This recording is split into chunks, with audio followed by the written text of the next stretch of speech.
Hi, welcome back. Today we're going to talk about Huqum. What do you mean by Huqum? The literal translation of Huqum is order. But then we think in our own self, which order are we talking about? The order that is defined by our society, the order of living that is defined by our morals, or the order which is self prevalent and always existing, which Nanak defines here as Hukum. Hukum Rajai Chalana, the surrender to the will of Lord. That's very different from the order that we define. And today we go deeper into understanding what does Nanak mean by Hukum. Let's get into it. We all know that there is an ultimate truth called the Om, and the Akar that it makes around it is the Hukum. There is a Hakam and there is a Hukum. There is the Lord and then there is an order of the Lord. Right? So we are defining the order of the Lord. How we need to live around in that order of the world. Fine. Let's do that. The first most important thing to understand is that we live by two philosophies. Right? One philosophy which tells us that there is our actions determine our deeds are good or bad. Fine, that we determine what are the good deeds and bad deeds, pap or punya. The whole mess of every religion has gripped us, including Gurbani's preachers who have taken us into that direction, defining what is pap and punya. We are stuck in that. All the time, we have been made to feel guilty about what we have done is wrong, or we have been made to feel like very wise people because we have done something right. Fine. Gurbani doesn't follow that route. Fine. Or the ultimate religion or one truth doesn't follow that path. The Karm philosophy says that there is good deed and there is bad deed. Fine. But who defines that good deed and bad deed? Your morals, your societal norms, your conditioning of the family in which you originated. What is good for you is bad for someone else. For someone, pork is haram. And for the other person, eating cow's meat is haram or banned. Call it whatever name you want to call. So, who defines what is good and what is bad? This is the in depth discussion about what is free will and where do free will work and where do free will doesn't work and where we have to surrender to the Lord's ultimate order. This has nothing to do with any sect, any religion, any following that you do. This is the ultimate truth. So stay with me and we'll break it down. You know, the hukum or the hukum or you call the order, it consider it like a spectrum, like a wave. It exists like a wave. Fine. At that wave, you are passing through that wave, and there are some intersection points. When that intersection point, so you as in human exist, you have thoughts all the time. All the time. The thoughts, you or me, or we all humans, have thoughts all the time. Fine. Much of the time, the thoughts that we have are our unfulfilled desires. However, By fluke, certain times we pass through the up wave of the orders spectrum, where the orders spectrum and our thought match. That's the moment we feel I did something.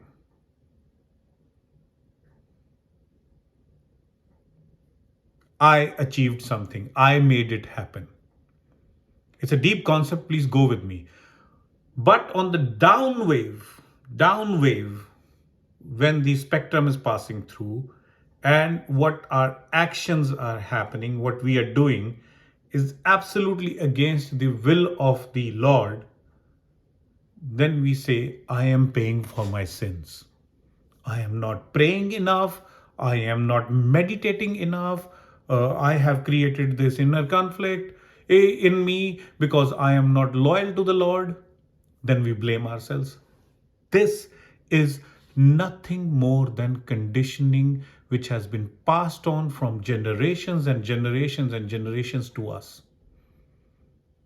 By the temple, by the mosque, by the gurdwara, you name it, any religious institution, they have passed on this guilt to us. When you get it right, come and thank the place. If you get it wrong, come and get your sins forgiven here. We have been dragged into this bad deed, good deed concept, the pap punya concept, whereas in the true sense, in the ultimate truth, there is only one good or bad deed. We have free will at that point, which is if you follow the hukum, which is the follow and surrender to the will of Lord, or the hukum that what is happening is anyways happening, it's not my done, then you don't have any remorse. Then you are free of this karma kand. Then you're free of your actions. Then you surrender to his will or its will. However, and that's a good deed. But moment you create a duality, you create a conflict that I can do something, then you're trying to become parallel to the ultimate truth. And this is where the conflict starts. The inner self is saying something else, and the outer self is saying something else. We create a conflict. That conflict creates duality. When you have that duality, that's what Gurbani defines as bad deed. The difference of pap and punya in any other conceptual way and in the true form of Gurbani or the Bhakti Marg is that in any other form, the pap and punya are defined by the deeds that you do. Once you're already decided that I am doing something, then what you do, then there is definition of what is good and bad, defined by your morals, defined by your societal norms, defined by your religious norms. So keep on going, it is endless. You can't define what is good and bad in a uniformity. However, when you step away from it, the Gurmat way of defining hukum or defining the will of Lord or punya pap is if you follow Lord's will and surrender to it and do not express that I am doing something and it is just happening what is happening, then you are having punya. And the pap on that side is that I can do something. I can change myself. I will make it happen. I hope you understand that difference between following the hukum rajai chalna.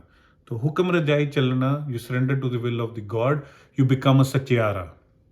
You become truthful, or you become the ultimate truth, part of the ultimate truth.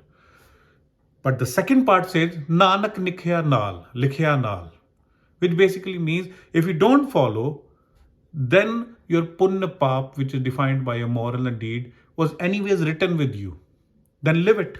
Then live in that world. This is, I want to bring up, I know I'm trying to digress from Gurmat and going into a controversial topic, but I think it is worth bringing. You know, when you go to an astrologer, there are two kind of astrologers. One who will just simply tell you what's happening. You will get this or you won't get this. And then there are other form of astrologers which will say, if you do 20 part of this, if you do this puja, if you wear this nug, if you do that, then things can improve, giving you solutions. Fine. This is exactly what is happening. It's an analogy, just take an analogy, that we can't accept the truth. We don't go to that astrologer who will tell you the rude answer. Don't compare it with Gurbani. I'm just telling you as an analogy. We don't go to that astrologer who will give you a rude answer. No, it won't happen. Live with live with this fact. Rather, we'll go to someone who will give, okay, no, fine, wear some this $500 or $5,000 or so rupees, some nug, and then your life will change after that. Blue sapphire, this, that, Pukraj, whatever, you wear that and life will change after that. And then we start believing into it. Right? That's the difference.